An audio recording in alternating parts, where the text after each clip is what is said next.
தற்போதைய செய்தியை பார்க்கிறோம். முதலமைச்சர் தலைமையிலான மாநில அளவிலான வளர்ச்சி ஒருங்கிணைப்பு குழு கூட்டத்தில் செங்கோட்டையன் பங்கேற்க இருக்கிறார். அடிப்படை உறுப்பினர் என்ற அடிப்படையில் தற்போது அவர் பங்கேற்க இருப்பதாக கூறப்படுகிறது. இது குறித்த கூடுதல் தகவல்களை செய்தியாளர் தமிழரசியிடம் கேட்கலாம். தமிழரசி, இந்த ஆலோசனை கூட்டம் அப்படிங்கிறது எந்த அளவிற்கு முக்கியத்துவம் வாய்ந்ததாக பார்க்கப்படுகிறது? தற்போது அதிமுக சார்பில் இருந்து செங்கோட்டையன் பங்கேற்று இருக்கிறாரே, விவரம். தமிழகத்தில் மத்திய அரசின் பங்களிப்புடன் செயல்படுத்தப்பட்டு வரும் திட்டங்களை கண்காணிக்க மாநில அளவில் வளர்ச்சி ஒருங்கிணைப்பு மற்றும் கண்காணிப்பு குழு, அதாவது திசா குழு இந்த கூட்டம் முதலமைச்சர் தலைவராக கொண்டு ஏற்படுத்தப்பட்டுள்ளது.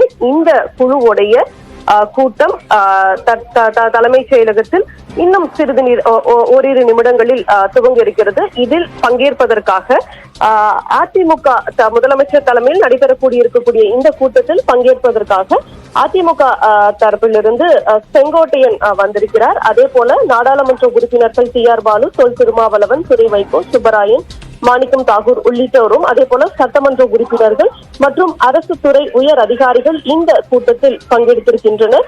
இதில் மத்திய அரசு சார்பில் பங்களிப்புடன் செயல்படுத்தப்படக்கூடிய வரக்கூடிய திட்டங்கள், இந்த நிதியாண்டில் என்னென்ன திட்டங்கள் செயல்படுத்தப்பட்டிருக்கிறது, என்னென்ன திட்டங்கள் செயல்படுத்தப்பட வேண்டும், அதன் வளர்ச்சி பணிகள் எந்த அளவுக்கு இருக்கிறது உள்ளிட்ட பல்வேறு பிரச்சனை குறித்து இதில் விவாதிக்கப்படும். இதில் முதலமைச்சர் தலைமை தாங்கி தலைமை உரையாற்றுவார். அதில் மாநிலத்தில் செயல்படுத்தப்பட்டு வரக்கூடிய திட்டங்கள் குறித்து விரிவாக பேச இருக்கிறார். உறுப்பினர்களும் அதன் கருத்துக்களை தெரிவிக்க இருக்கின்றனர். குறிப்பாக முதலமைச்சர் தலைமையில் நடைபெறக்கூடிய இந்த கூட்டத்தில் பங்கேற்பதற்காக அதிமுக தரப்பிலிருந்து இந்த குழுவின் உறுப்பினராக இருக்கக்கூடிய செங்கோட்டையன் இந்த கூட்டத்தில் கலந்து கொண்டு விவரங்களை வழங்கியமைக்காக